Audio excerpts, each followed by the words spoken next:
Assalamualaikum warahmatullahi wabarakatuh. Bismillah walhamdulillah wassalatu wassalamu ala sayyidina Muhammad ibni Abdillah wa alihi wa sahbihi wa man walah. La hawla wa la quwata illa billah. Amma ba'du, ma'asyiral muslimin rahimakumullah, jamaah majlis ta'lim aziyadah yang dirahmati Allah Subhanahu wa taala. Puji syukur kita kehadirat Allah yang dengan rahmat, hidayat serta taufiknya kita masih digerakkan hati kita untuk berkumpul di masjid ini. Mudah-mudahan Allah selalu memberikan keberkahan kepada kita semua. Salawat serta salam selalu kita haturkan kepada Nabi kita Muhammad SAW, dengan harapan agar kita semua, keluarga kita dan semua yang kita cintai bisa berkumpul kembali di yaumil mahsyar di bawah naungan syafaatnya baginda Nabi besar Muhammad SAW. Amin ya rabbal alamin.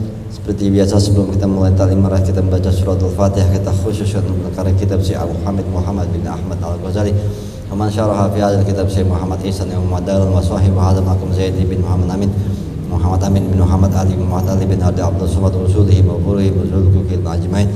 Anallah yaghfirullahu wa yarhamuhum wa yadhan bijannah wa aina idalina min barakati wa surah anwari wa nafatim fi din wa dunya wal akhirah. Syahudina lahum al-Fatihah. Ar-Rahmanir-Rahim. Ghairil maghdubi alaihim. Jamaah sekalian, kita lanjutin lagi pengajian kita masih dalam kitab Sirajatul Talibin juz kedua halaman 174 harusnya, tapi dilihat dari 173 dulu dah. Ya, yang paling bawahnya tuh biar nyambung karena minggu kemarin kan libur. Ya. Wasawabuha ajazil, ini masalah sabar ya. Wa ammal manafi'u, yaitu ya itu dulu dah ceritain dulu. A'udzubillahi samil alim minasyaitonir rajim. Bismillahirrahmanirrahim. Qala Imam Al-Mu'allif rahimahullah wa nafa'ana bi barakatuhu fi fitrin amin. Wa ammal manafi'u allati tajallibuha as-sabru. Adapun manfaat-manfaat yang mana dengan manfaat itu timbul dari manfaat itu kesabaran, maksudnya sabar, manfaat-manfaat sabar maksudnya gitu. Tajribu asobruha. Fa'lam, manfaat sabar ada. Fa'lam anna sabra arba'atu aqsamin. Sabar itu terbagi dari 4 macam, ada di 4 tempat.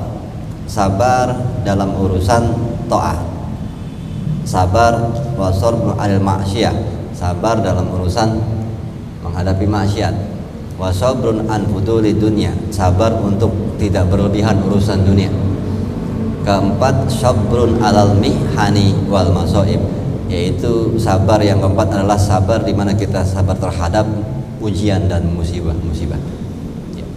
Faiza, ya apabila ketika ihtamala mararata sabri, ketika di mana kita menanggung pahitnya, beratnya ya sabar, wa sabara fi hadhil mawatin al-ba'ah al-arba'ati, dan kita bisa mampu sabar di dalam 4 tempat pertempuran ini, yaitu ya sabar terhadap taat, sabar terhadap musibah, maksiat dan berlebihan urusan dunia. Kita mampu di tempat itu ya, tahsulul lahu ta'ah, maka dia berhasil dalam kategori orang yang taat kepada Allah ya.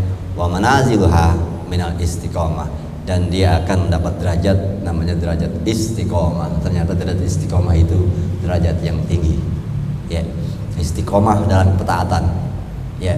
Orang dikatakan istiqomah dalam ketaatan adalah di mana dia bisa sabar terhadap 4 tempat itu ya. Bisa sabar dalam 4 tempat pertempuran kita melawan hawa nafsu dan setan, yaitu sabar terhadap taat, sabar terhadap musibah, maksiat, sabar terhadap kelebihan urusan dunia, sabar terhadap musibah. Jikalau kita sanggup sabar di dalam 4 ketaatan ini, maka kita sampai mati ya, maka kita termasuk orang yang dikatakan derajat kita derajat al-istiqomah, orang yang istiqomah. Nah inilah derajat yang bahasanya kalau sampai kita dapat derajat istiqomah, saat pulang maka akan ada ayat, ya ayatuhan nafsul mutmainnah irji'i ila rabbiki radiyatan mardiyah, wahai jiwa yang tenang ya, pulang kepada Allah dengan keredaan Allah. Ya itu kalau udah redonya Allah, surga nggak seberapa. Karena redoknya Allah adalah tingkat yang tertinggi ketimbang surga. Tuh, makanya yang harus dituju adalah redoknya Allah, bukan surga. Gitu. Karena surga ada di dalam redoknya Allah, bagian daripada redoknya Allah. Tapi redoknya Allah ternyata caranya gimana? Istiqomah dalam ketaatan. Ya, sampai kapan? Menutup mata soalnya. Ya, berat ya. Sampai mati. Maksudnya penilaiannya itu pas mati baru dinilai. Wa thawabu hal jazil fil akibah, dan orang yang bisa istiqomah dalam sabar terhadap 4 tempat tadi, maka dia akan mendapatkan balasan yang berlimpah di akhirat. Gak usah ditanya udah kalau di surga kayak gimana bentuk akan Allah berikan kepada orang yang sabar terhadap 4 hal itu, istiqomah dalam kesabaran di 4 hal tadi. Ganjaran atau pahala yang berlimpah yang akan Allah berikan di surga gak bisa dibayangin dengan kata-kata. Karena kenikmatan dunia sehebat apapun tidak ada bandingannya dengan kenikmatan surga, kenikmatan akhir, dan ini banyak lagi. Nah itu kalau nggak percaya meninggal dulu dah, tapi dalam keadaan istiqomah gitu. Pasti kita akan lihat luar biasanya anugerah yang Allah berikan kepada kita, yang akhirnya dunia itu kesenangannya tidaklah berarti saat kita melihat kesenangannya Allah berikan saat kita istiqomah. Itu. Tsumma la yaqa'u fil ma'asi wa badiyatiha. Ya, kemudian tidak termasuk orang itu jatuh dalam kemaksiatan dan juga cobaan-cobaan dunia. Maksudnya apa? Kalau kita bisa sabar terhadap 4 tempat tadi, kita nggak akan termasuk orang yang maksiat. Nah berarti simpulannya kalau kita nggak bisa jalanin sabar di 4 tempat tadi, kita termasuk orang yang maksiat. Orang yang nggak sabar dalam ketaatan, orang yang dikatakan ini maksiat kepada Allah. Orang yang nggak sabar dalam maksiat, ya dikatakan orang yang maksiat. Orang yang tidak sabar dalam untuk menahan diri daripada berlebihan, berarti orang itu sudah maksiat. Orang yang tidak sabar terhadap ujian dan bencana, ini orang dikatakan sudah maksiat. Berarti itu. Dan orang-orang ini akan terkena ujian di atas bumi. Begitu. Ya. Jadi sabar kebalikannya sangat berat. Ya. Satu, dia akan termasuk orang yang maksiat dan akan diberi ujian-ujian, balak-balak kalau nggak sabar. Tapi kalau sabar mungkin agak berat karena pahitnya sabar, tetapi ganjaran adalah kebahagiaan di dunia itu, ketenangan jiwa. Di akhirat pahala yang berlipat ganda. Gitu. Watabi'atiha fil akhirah, dan juga ada konsekuensinya di akhirat tuh. Yang nggak sabar akan dikatakan maksiat, kedua akan dikasih bala-bala di dunia, terakhirnya di akhirat dapat konsekuensi. Ya, konsekuensi yang berupa siksaan dari Allah di akhirat. Kenapa orang yang nggak sabar dikatakan orang yang akan mendapat siksa? Karena orang yang nggak sabar berarti orang yang tidak percaya dengan takdir Allah. Karena apapun yang terjadi dalam hidup kita itu takdir, kita harus terima. Kalau kita nggak terima, berarti kita tidak menerima keputusan Allah sebagai Tuhan kita. Kalau kita nggak terima keputusan Allah, berarti kita sudah nggak setuju dengan Allah. Kalau nggak setuju dengan Allah, ya Allah wajar menghukum kita. Begitu, ya. Maka ini yang dibilang sabar itu adalah wajib sebenarnya. Karena ya misalnya kita punya muka standar, ya standar miring lagi kan gitu. Itu kan takdir Allah. Iya. Terus kita yang nggak terimain, sebel gara-gara muka gue begini nih, jadi gue nggak dapet cewek yang cakep gitu. Ya. Nggak sabar berarti kan, marah, nggak terima. Berarti dia tidak menerima keputusan Allah. Berarti dia akan disiksa di neraka. Ini makanya ya kita dapat musibah, makanya selalu disuruh Allah, kita ada musibah, ada sesuatu bencana atau apa, itu disuruh introspeksi diri, nggak boleh menyalahkan takdir. Apa yang salah dari diri kita sampai kita dapat musibah? Begitu, disuruhnya begitu. Itu yang dibilang orang masih dikatakan bab sabar. Ya misalnya dia ada kehilangan sesuatu gitu, terus mikir apa salah saya sampai kehilangan sesuatu. Itu kalau tidak terima ya dengan kehilangan itu, berarti kita sudah menolak takdir. Itu takdir Allah. Ya, orang yang nggak sabar berarti menolak takdir. Dan menolak takdir itu hukumannya akan dikatakan dia orang yang maksiat, kedua dikasih bala di dunia dan di akhirat dihukum. Itu. Makanya rukun iman yang keenam memang itu harus kita jalankan. Menerima takdir Allah baik ataupun buruk. Ya. Adapun kalau misalnya merasakan takdir itu tidak menyenangkan, sabarlah dengan coba untuk introspeksi diri. Wa ma asabakum min musibah fa bima kasabat aydikum. Karena ayat itu begitu. Apapun musibah yang diberikan kepada kalian itu ulah tangan kalian sendiri. Makanya suruh introspeksi diri. Ya. Karena kita nggak boleh menyalahkan yang lain ataupun apalagi Allah. Ya. Salahkan diri kita. Innallaha la yughayyiru biqaumin, banyak sekali ayat-ayatnya ya. Allah nggak akan merubah hidup kita kalau kita sendiri yang nggak mau merubahnya. Maksudnya kalau kita hidup kita sengsara atau apa, jangan nyalain takdir. Itu perbuatan tangan kita sendiri. Ya, wa ma asabakum min musibatin fa bima kasabat aydikum wa ma asabahum min musibah fa bima kasabat aydin nas. Banyak ayat-ayatnya. Ya, ulah tangan manusia sendiri, ulah tangan manusia, ulah tangan kalian. Ya. Jadi kalau ada sesuatu ketidakmenyenangan takdir yang terjadi, itu ulah tangan kita. Maka disuruh introspeksi diri, bukan menyalahkan takdir. Karena kalau menyalahkan takdir, kita akan konsekuensinya adalah dikatakan orang yang maksiat. Kedua, kita akan dapat bala di dunia, di akhirat akan disiksa. Itu. Ya, kalau Allah emang mau marah sama kita kan, lo yang salah, ya wajar gitu. Kenapa jadi nyalain gue gitu? Kan apa yang terjadi dalam kehidupan kita itu nggak baik, itu ulah tangan kita sendiri. Terus kata, ya Allah kok begini amat, kata Allah. Lalu yang salah ngapa jadi gue salah gitu.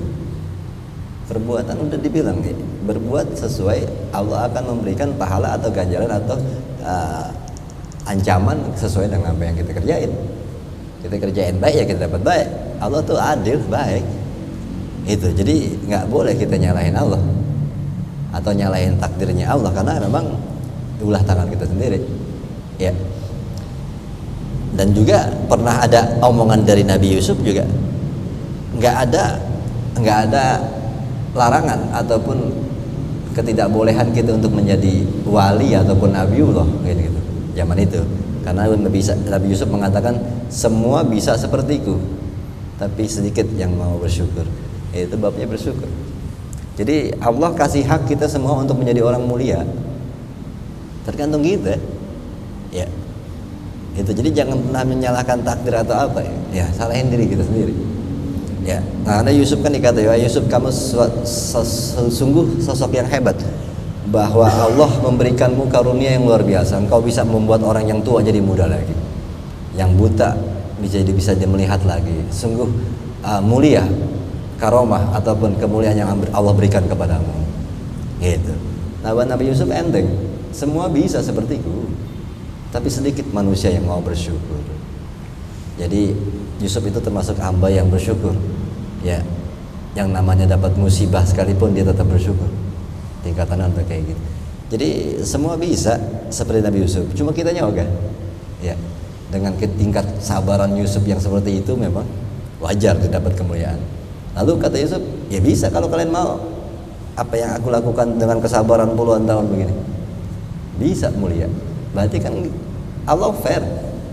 Terus kalau kita kayaknya hidup sengsara, kita nyalain takdir, lo salah. Allah kasih kesempatan kok kita jadi orang mulia, tetapi kita sendiri yang nggak mau.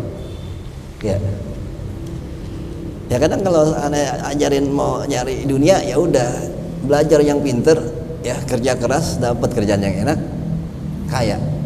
Mau cari lewat agama, ya ibadah yang kuat, tahajud jangan tinggal, dapat mulia. Tapi dua-duanya mau dikerjain. Nah ya udah wajar kalau kita sengsara, kitanya yang nggak mau berbuat. Itu. Ayat Quran banyak. Ayat Quran yang mengajarkan kita untuk bahagia dunia akhirat banyak. Cuma kitanya rasa berat mengerjakannya. Itu akhirnya kita masih belum sanggup di dalam sabar terhadap ketaatan. Ya, taat kepada Allah butuh kemauan yang besar. Ya kalau kita mau lihat kisah-kisah wali-waliullah di zaman-zaman tabi'in, kenapa mereka sebegitu mulia?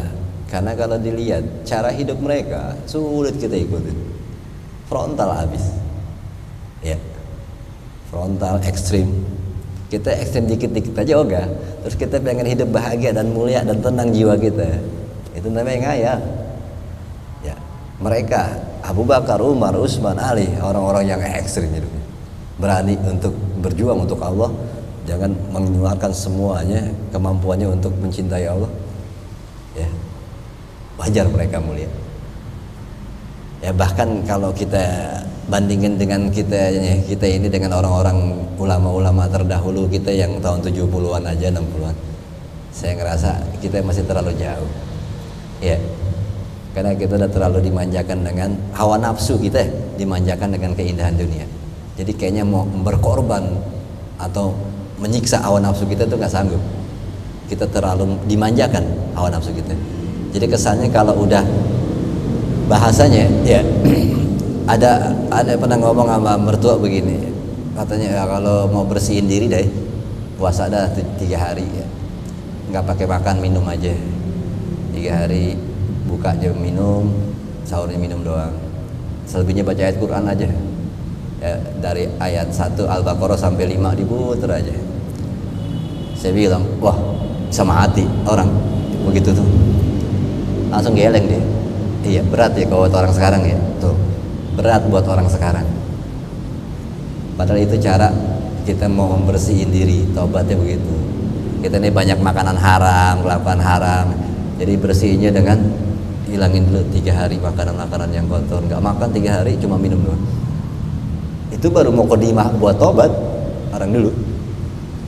Cuma pas kita ditawarin begitu, aneh buat kita.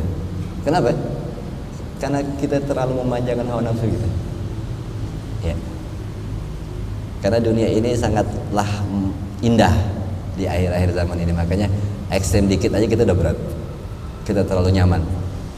Hawa nafsu kita terlalu nyaman. Ya. Karena jalan naik motor aja dari sini ke Bangka itu hal yang luar biasa berarti buat kita. Karena kita sudah terlalu manja hawa nafsu kita.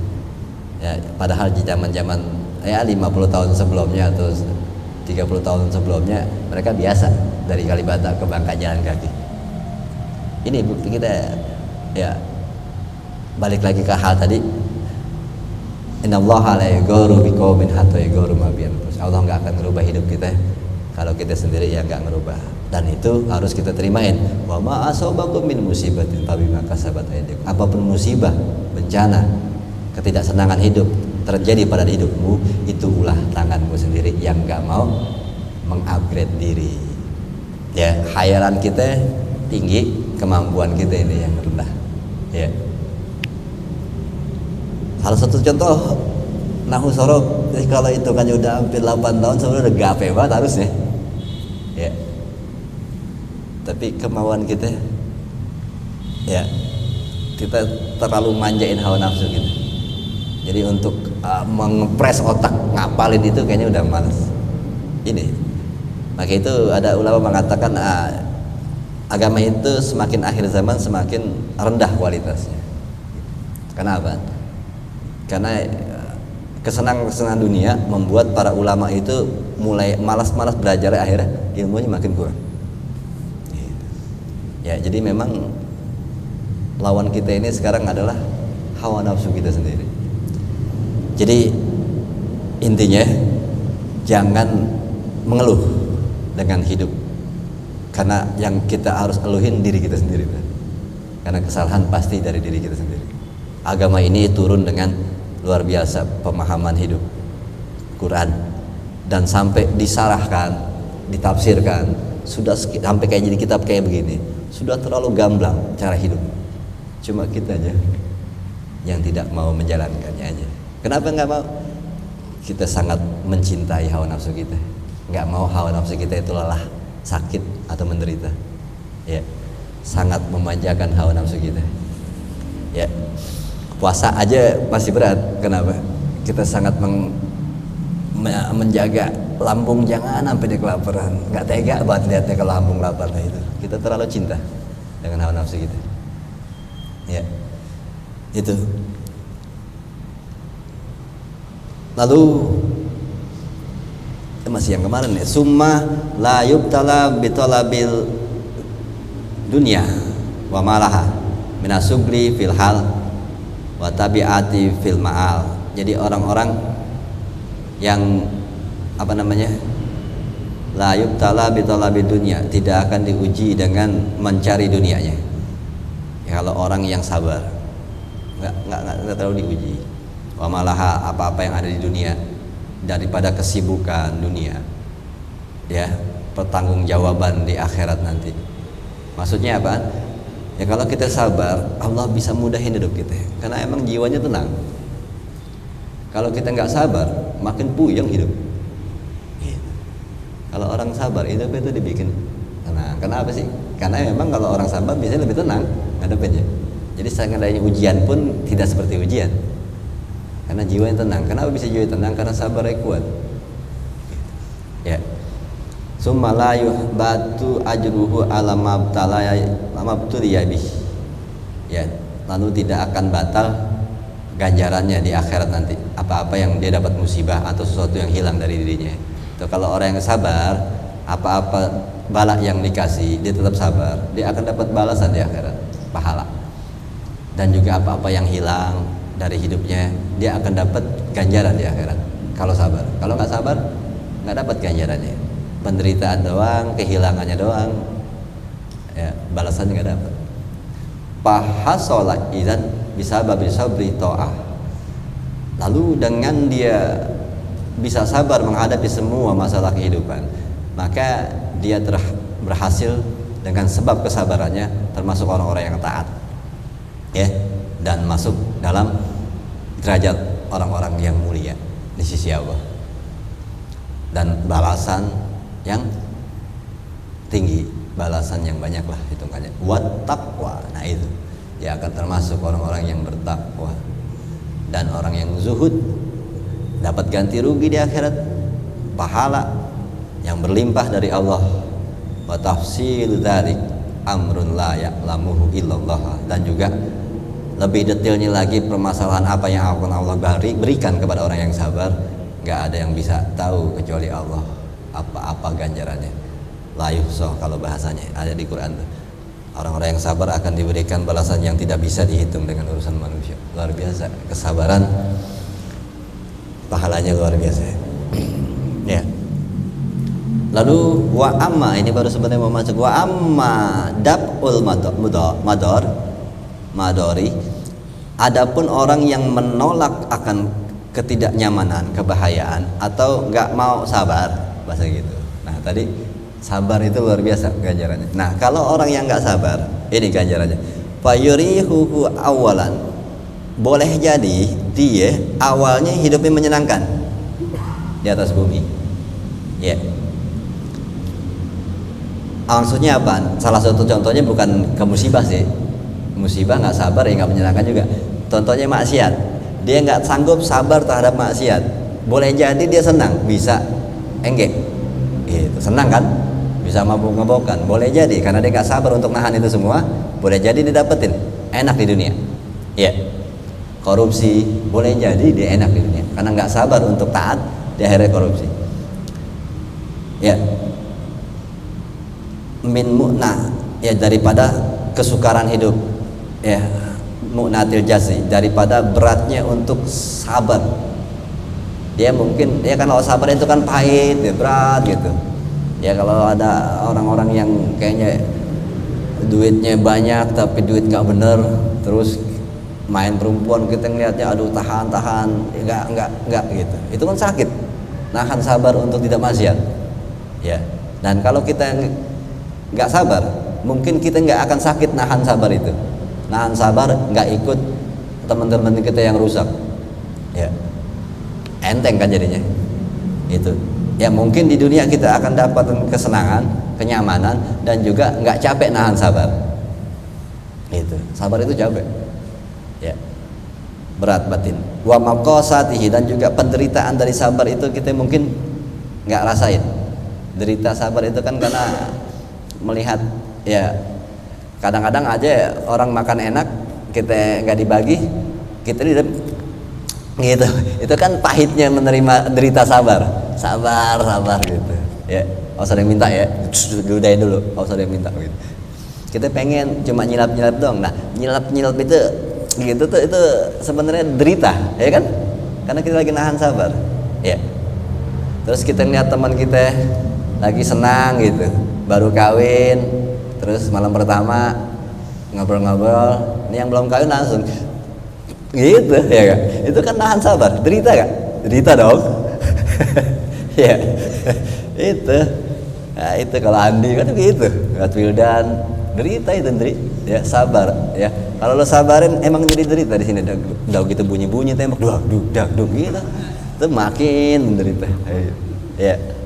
Iya, makanya pakein busa biar nggak bunyi. Itu ya. Jadi memang kalau orang yang nggak sabar dia akan nyaman dan tidak akan mendapatkan rasa sukarnya menghadapi derita sabar dan nggak enaknya. Iya. Emang sabar itu nggak enak ya, derita. Nelan ludah dah minimal kan itu nggak enak tuh, nelan ludah begitu ya. Tar gue balas gitu lah. Nah itu nggak sabar juga, tar gue balas gitu. Aku kawin selalu langsung 3 gitu. Ya jangan begitu nih, sabar aja ya. Fit dunia tuh, di dalam dunia enak, summa wizri wa uqubatihi fil uqubah, tetapi memperoleh dosa dan juga mendapat siksaan di akhirat. Itu ya, dunia senang, akhirat bakal bahaya. Dan dunia kan udah pernah sering diceritain, 60 tahun aja itu 8 menit ya. 60 tahun di dunia, di akhirat cuma 8 menit.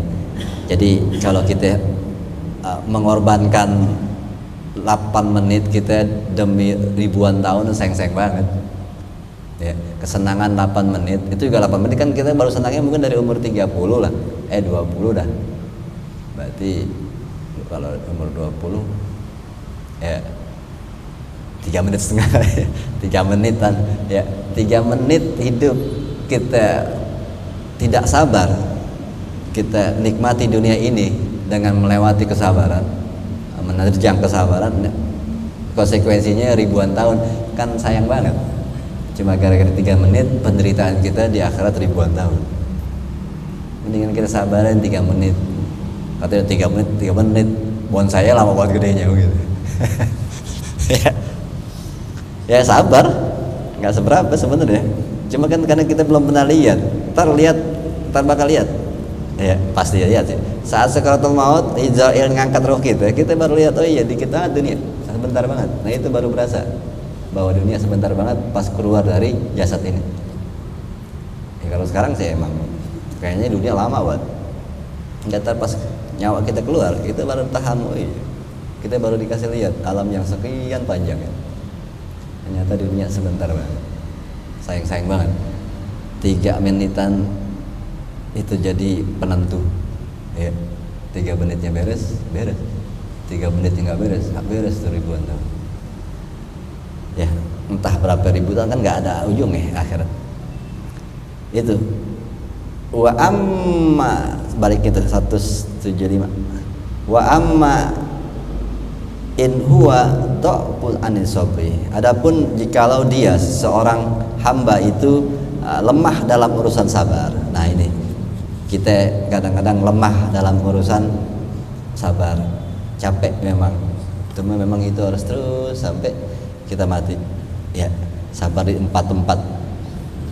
Adapun orang yang lemah, kita hamba yang lemah dalam kesabaran, wasalaka tariqal jaza, dan dia menempuh jalan ketidaksabaran. Jaza itu jalan tidak sabar ya, karena doif hati, lemah, sabarnya nggak kuat, makanya dia nggak tahan, akhirnya udahlah capek sabar mulu, akhirnya berbuat dosa, berbuat maksiat, atau ya menikmati kesenangan dunia ya, nyolong apa begitu, pokoknya udah aku tobat ngaji mulu kagak beres-beres hidupku begini aja, capek ngaji dulu gitu, udah gue berhenti ngaji, gue mau jadi gaya aja begitu. Ya serah mau jadi apa kayak itu kan, kayak gini nih istiqomah ngaji belum ada 10 tahun aja berat ya, kadang-kadang baru 3 tahun 2 tahun udah gak nyambung ya. Ini istiqomah harusnya kan sampai mati, Kalau bisa begini ngaji terus sampai tua, sampai meninggal, sampai kita memang nggak bisa ke masjid, nggak bisa ke taklim gitu. Maksudnya ya udah sakit-sakitan, itu baru boleh dikatakan, dan itu pun masih dapat pahala istiqomah. Kenapa? Kalau dia sehat dia ke masjid, kalau dia sehat dia nggak taklim gitu. Apa loh? Dia kan nggak dapat pahala karena dia berhenti. Ya, malam Rabu gitu. Karena dia berhenti, jadi nggak dapat pahalanya. Karena pengajiannya sebenarnya nggak bubar, pindah doang. Besok tatar ulang malam Rabu, ada lagi. Ya, itu. Jadi istiqomah gini kalau ngaji atau ibadah jangan tinggal. Dan memang berat, tapi bagaimana caranya kita misalnya ngaji kayak gini, mudah-mudahan meninggalnya lamaan gitu. Ya sampai kita tua ngaji terus. Ya sampai kita misalnya mulai setahun sebelum meninggal kita sakit, terus nggak datang lagi karena nggak bisa datang. Tapi kadang-kadang kalau bisa datang paksain gitu. Nah itu tetap kayak gitu, insya Allah pas mati kesenyum. Kenapa? Bertahan dengan istiqomah, sabar dengan istiqomahnya sampai dia menutup mata, Allah akan gelarkan dia orang-orang yang istiqomah surga. Ridha Allah. Itu konsisten jadi orang baik. Gimana caranya? Tahan terus jadi orang baik. Sayang kalau misalnya kita udah baik 20 tahun gitu, tahu di umur ya 1 tahun kemudian setelah 20 tahun bener deh jatuh, aduh sayang. Makanya selalu ingat jangan sampai menutup mata. Agar apa? Saat kita mau menutup mata, alhamdulillah kita dari hidup 60 tahun misalnya, itu belum pernah kepleset gitu. Karena kesabaran kita, keistiqomahan kita bertahan agar nggak kepleset. Alhamdulillah. Nah itu kalau bisa sampai gitu, Israel datang bisa jadi pas meninggal senyum mukanya karena sukses. Emang berat ya, kalau kita hidup sampai 60 tahun terus nggak pernah kepleset, itu luar biasa berat. Tapi usahain, coba terus bertahan, jangan sampai ya begitu. Itu makanya kesabaran harus terus dijaga, karena jihad kita yang paling besar adalah jihad melawan hawa nafsu kita. Nah itu gimana kita bisa meredam terus, melawan terus hawa nafsu kita tetap sabar sampai menutup mata. Jangan sampai kepleset gitu. Dan selalu berdoa sama Allah, Allahumma arhal haqqa warzuqna tiba'ah gitu. Ya Allah, tunjukkan jalan yang lurus itu terus, aku bisa jalani, tunjukkan itu yang nggak baik agar aku bisa jauh terus, agar selalu dijaga keistiqomahan kita. Itu. Tanpa pertolongan Allah juga berat, tapi kan usaha dan selalu memohon pertolongan. Jagain saya ya Allah sampai saya mati, jagain saya ya Allah, tolong ya Allah, saya berusaha untuk tetap sabar istiqomah dalam kebenaran, tetapi tolong lindungi saya, jangan sampai saya di rumah sakit lagi gitu ya, takutnya saya goyang gitu, kepleset. Sandung gitu namanya. Ya. Lalu orang yang nggak mampu atau manhu dhaif da'fu anil sabri, orang yang lemah daripada kesabaran. Kenapa sih kita dikatakan bisa jadi lemah dalam kesabaran? Hatinya nggak kuat. Kenapa nggak kuat? Kemauannya kurang. Itu kemauan kurang terhadap ganjaran, yaitu surga. Kurang yakin. Kalau orang yang yakin banget pasti tekadnya kuat, akhirnya sabarnya gede.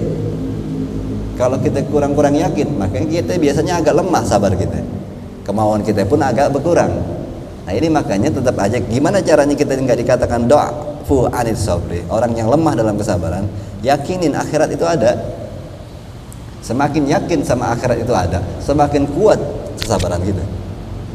Ada hidup setelah ini, ada hidup setelah ini. Itu omongan kayak gitu. Kalau keyakinan sama akhiratnya belum matang, itu omongan nggak bakal kuatin batin. Tapi kalau dia yakin sama akhirat itu benar-benar kuat, ada hidup setelah ini, itu akan menguatkan kesabarannya. Itu. Nah makanya sabar kenapa jadi lemah? Karena kita kurang yakin sama akhirat. Jadi nggak bisa dibohongin kalau sama Imam Ghazali. Kita ngomong di mulut yakin sama akhirat, tinggal lihat aja sabarnya kuat gak? Kalau sabarnya kuat berarti dia yakin. Kalau sabarnya melemah berarti dia kurang yakin sama akhirat. Begitu aja. Jadi mulut sama kerjaan nggak bisa menipu. Ya. Jadi lihat aja yang dikerjain. Mulutnya mau ngomong tauhid setinggi apa juga, tapi kalau sabarnya nggak kuat, bukti dia nggak yakin sama akhirat. Ya banyaklah contoh-contohnya. Kalau kita kan, kalau tekad kita kuat, misalnya ada orang main apaan tuh, FB apa Mobile Legend gitu, dapat duit 14 juta, gitu. Tuh mainnya semangat banget, sampai nggak tidur. Kenapa? Dia yakin dapat segitu, karena dia tahu dapatnya segitu, kekuatannya bertambah kan. Itu misalnya ada orang ikut lomba atau apa, terus tahu-taunya dia ikut lomba dapat, ternyata beneran dapat hadiah 10 juta, besoknya ada lagi, semangat banget gak? Karena dia udah yakin emang pernah dapat. Akhirnya bener-bener main game ya, gak pakai capek, sabar banget, lelah aja dilawan, lelahnya, matanya dilawan semua, karena yakin dengan hadiahnya ada. Begitupun kemana akhirat, kalau kita memang yakin benar akhirat itu ada, pasti sabarnya kita untuk menghadapi dunia ini kuat. Ya, kenapa menjadi melemah? Karena kurang yakin. Ya, nah ini dikatakan wa amma in huwa dha'fu anis sabri. Jikalau ada orang nih, jikalau ada pun yang dia seorang hamba yang lemah akan kesabarannya dan lemah dalam urusan menempuh jalan, ya, dan dia lebih menempuh jalan ketidaksabaran, nggak nyanggup ya, fatahu kula manfaatin walahiqahu kula mudarat, maka dia akan bertemu fatahu, dia akan kehilangan, luput dari segala macam manfaat kehidupan, manfaat dunia ataupun manfaat di akhirat, hilang. Hitungannya orang yang nggak sabar maka di hidup nggak ada manfaatnya, udah dia nggak akan dapat manfaat hidup di dunia, nggak ada manfaat hidup di akhirat. Walahiqahu, dan dia akan menemui segala macam kesulitan, bara bahaya. Ya, ketidaksabaran satu akan bertemu dengan ketidaksabaran kedua, gitu. Jadi makin, ya. Karena kalau orang nggak sabar kan penderitaannya banyak. Gitu. Satu, ya, sabarnya nggak bisa ditahan. Akhirnya dengan sabar tidak ditahan, satu, kipas angin rusak, gitu. Tuh, gara-gara nggak sabar. Kedua, harus benerin. Nah, 2 kali penderitaannya. Akhirnya beli semen, nyari botol biskuit, kan gitu repot ya. Itu gara-gara nggak sabar, banyak penderitaannya. Ya, ada yang nggak sabar akhirnya nonjok kaca tuh, ya, nonjok kaca. Satu, kacanya pecah. 2, sakit, berdarah. Terus apa jadi selesai masalah? Enggak kan? Tuh, makanya menderita. Sabar, ya, nggak sabar itu banyak sekali mudorotnya. Ya, begitu. Ya, ya kalau misalnya kayak dulu ya, Jo bilang kalau orang nggak, ya orang culas gitu, terus kita gebukin, ya, nah, itu dia nyapor ke polisi, kita dipecat kerja, berurusan dengan polisi, bayangkan jadi kita yang susah.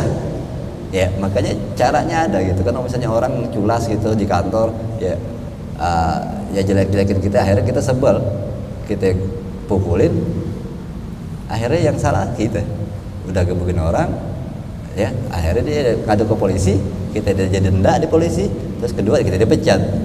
Penderita aja di kita gara-gara nggak sabar. Ya, emang pahit sabar gitu. Ada orang sakitin kita, fitnah kita, terus kita diam aja, emang berat, asli berat. Maka itu ada hidup setelah ini, itu yang harus kita yakini kuat. Makanya kita akan tenang, ada hidup setelah ini. Semua akan, pengadilan Allah adalah pengadilan yang paling fair, nggak usah takut. Biar di dunia pengadilan ini nggak fair, biarin aja, ada pengadilan setelah ini. Itu taruh di akhirat, woi. Itu juga salah, jangan begitu-gitu juga, galak banget kayaknya. Ya, is la yasbiru ala masaqati ta'ah fala yaf'alu ta'ah. Karena orang yang nggak sabar terhadap ketaatan, ya, maksudnya nggak sabar ngadapin kesulitan dalam taat itu sulit, ya. Belajar fikih aja capek, puyeng, ya, rukun sholat, rukun wudhu cara sembahyang, saya bangun subuh berat banget, itu kesulitan dalam taat, ya. Itu baru yang wajib-wajib ya, seperti misalnya puasa Ramadan, pergi haji jika mampu, kan begitu. Itu saat kita ngerjain semua ketaatan, itu sangat butuh kemauan kita melawan kesulitan segala macam penderitaan ketaatan itu. Ya, rasa ngantuk kalau sembahyang, rasa lelah dalam menjalankan ketaatan kepada Allah, itu kita nggak mampu melawannya. Ya, maka falayaf alutoah, kita tidak akan dikatakan orang yang taat, tidak melakukan ketaatan. Ya kalau orang malas sembahyang, ya karena berat bangun subuhnya, berarti dikatakan sembahyang kan? Ya, berarti emang dia nggak mau ngerjain, kenapa? Kalah ketaatan, kalah sama malasnya. Dia tidak mampu melawan malasnya, nggak sabar melawan malasnya. Malasnya itu berat lebih. Nah ini yang dibilang tadi, terlalu memanjakan hawa nafsunya. Jadi berat kesulitan-kesulitan yang menghadapi ketaatan, dia nggak sanggup sabar untuk memberi pelajaran buat nafsu biar mau bangun gitu. Makanya akhirnya tidak dikatakan melakukan ketaatan. Orang yang nggak sabar menghadapi kesulitan dalam ketaatan, maka dia tidak dikatakan melakukan ketaatan. Wala yasbiru ala hibziha payuh bituha, dan juga orang ini dikatakan tidak sabar dalam menjaga, memelihara ibadah kepada Allah. Ya, maka dia dikatakan orang yang gagal dalam ketaatan. Membayang masih bolong-bolong, ini orang yang dikatakan gagal dalam ketaatan karena dia nggak sanggup istiqomah memelihara ibadah dengan kesabaran. Karena sholat 5 waktu karena kerjaannya 5 kali ya, itu butuh kesabaran. Ya, pagi dibangun kerjain, di johor lagi sibuk banget atau apa dikerjain lagi, asar lagi belum masih gerah berbagai macam, diistirahat dulu, dinginin badan dulu, terus dimbayang, maghrib dimandi dibayang, isya sebelum mau tidur atau apa ngapain dimbayang. Ini bayangin sabar sehari 5 kali untuk istiqomah, sabar, butuh kesabaran menjalankan 5 ini. Maka kalau nggak nyanggup, ini dikatakan belum taat, atu aja, los. Ya, disiplin, kesabaran untuk menghadapi disiplin waktu yang Allah bikin. Apa sih ntar aja, kalau lagi sibuk ntar aja apa jam 12 kalau kerjain semua 5-5-nya gitu. Gak bisa begitu, emang Allah maunya disiplin kita. Istiqomah, sabar untuk ada jedahnya itu kerjain. Sesibuk apapun itu, kalau orang masih ngerjain, sesibuk apapun, dia masih sabar dalam ketaatan. Ya. Itu.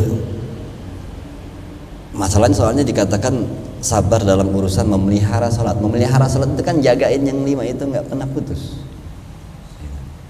Ya. Lalu aula yasbiru ala muazibati alaiha, atau tidak sabar terhadap, nah ini tekuni tentang ketaatan itu, nggak tekun gitu. Ini juga dikatakan tidak sabar. Makanya yang dibilang ada wiridan. Wirid itu adalah sesuatu yang dikerjakan konsisten. Itu namanya wirid. Wirid itu bukan bahasa Arab. Ya. Jadi ini bahasa awalnya kayaknya dari istilah yang keluar dari Syekh Abdul Qadir Jilani. Jadi wirid itu adalah sesuatu perintah dari guru, ya, mursyidnya, ya Abdul Qadir Jilani kepada muridnya. Muridnya diberikan wirid. Wirid itu artinya sesuatu perintah guru yang harus dikerjakan tanpa henti. Jadi wirid itu bukan berarti harus bacaan. Kalau misalnya Abdul Qadir Jilani suruh kamu sapu jalanan depan sekolah tiap pagi ya, itu berarti wirid. Sesuatu yang disuruh guru dikerjain terus-terus. Kamu nimba ya sampai 15 tahun ya, nimba, itu wiridnya. Jadi wirid itu bahasa istilah yang sesuatu kerjaan yang disuruh guru dan harus ditekuni. Tapi kita kesini-sinian wirid itu lebih ke bacaan semua ya, gitu. Ya, itu pembalikan tentang pemahaman kata wirid ya. Itu ada di dalam kitab Hakikatut Tasawuf. Ustaz Al-Ghazali menjelaskan itu tentang masalah bahasa wirid itu adalah pemberian dari mursyid kepada murid. Ya, kalau bahasanya mursyid itu gurunya, murid itu yang ngikutin. Ya. Nah, perintahnya itu wirid. Gitu. Ya, kayak mertua dulu pernah disuruh nimbain itu 5 tahun ya begitu. Itu wiridnya. Ya, Jadi mau dilihat sama guru apa? Keistiqomahan dalam sabar dalam ketaatan kepada guru. Muwazibati gitu. Ketekunan dalam menjalankan ketaatan itu. Ya. Itu dilihat kesabarannya. Ya nggak apa-apa ngedumel tapi kerjain terus gitu. Ya. Ya jangan sampai nggak kerjain. Nah ini senggangannya 5 waktu dulu dah gitu. Kalau yang kayak gitu-gitu udah agak ekstriman dikit. Yang 5 waktu aja yang dari Allah itu sudah bisa istiqomah atau belum. Nah ini kita keuji dah kesabaran kita. Berapa tahun? Sampai mati. Kalau 5 waktu, ya kan? Kita disuruh istiqomah, sabar dalam ketaatan 5 waktu tuh sehari sampai wafat, sampai mati. Ini baru yang wajib. Kalau itu belum bisa, ya nggak mungkin seperti apa yang dilakukan Syekh Abdul Qadir kepada muridnya. Karena ini udah yang sunnah-sunnah. Ya kita ini masih, mereka nggak mungkin ngasih, kenapa? Ini yang 5 waktu aja udah kayaknya belum terlalu bisa istiqomah dengan sabar. Apalagi nanti kalau ada guru-guru yang kayak mursyid begitu tuh ngasih yang sunnah-sunnah. Cuma harus dikejar sampai mati. Gitu. Ya. Makan 3 suap gitu, sampai mati. Ya. Itu. Tapi kalau di sini kayaknya langsung dapat dari Allah langsung suruh jalanin lulus, udah ada yang lulus dah tuh gitu. Ntar ada lagi suruh ini suruh itu gitu. Ya istiqomahin, mudah-mudahan bisa sabar. Yang paling penting sih istiqomah, ngaji aja dulu itu. Ya kalau di sini sih anak nggak nyuruh istiqomah ngaji, jadi kan ini wajib seperti sholat 5 waktu gitu. Bisa nggak?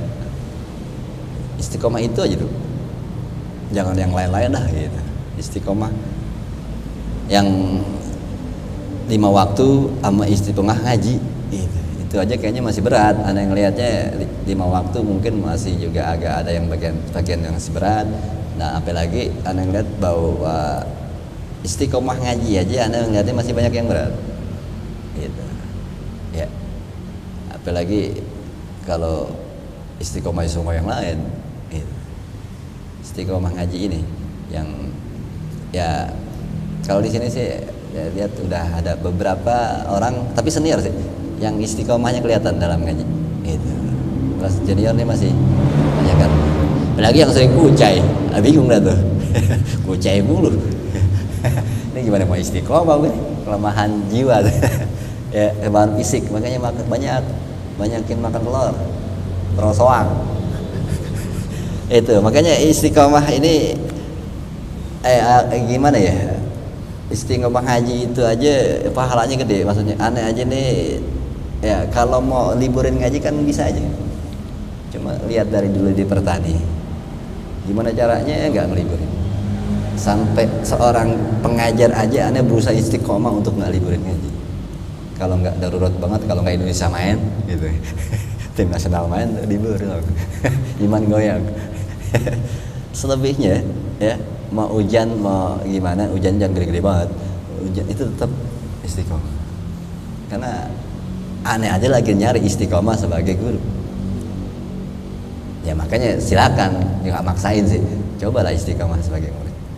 Ya kalau aneh terdapat istiqomah ya buat aneh, ente nggak dapat ya udah gitu. Makanya di posisi kita masing-masing jalanin dengan baik istiqomah kita itu, karena nggak ada paksaan, la ikraha fiddin, nggak ada paksaan dalam agama ya. Istiqomah di situ dulu aja dah. Kalau nanti kalau dikasih istiqomah kayak tabiin gitu kan kayaknya udah ekstrim itu, ekstrim istiqomah urusan. Masa disuruh sedekah tiap hari 300.000 tangguh gitu. Sampai mati jangan pernah tinggal gitu, atau apa gitu ya. Itu hal-hal yang agak masih berat ya. Ngaji aja dulu dah, ngaji istiqomah itu aja baru ngaji, belum paham apa kagaknya. Ini baru ngajinya doang istiqomah. Nah paham apa kagaknya juga ada lagi babnya gitu.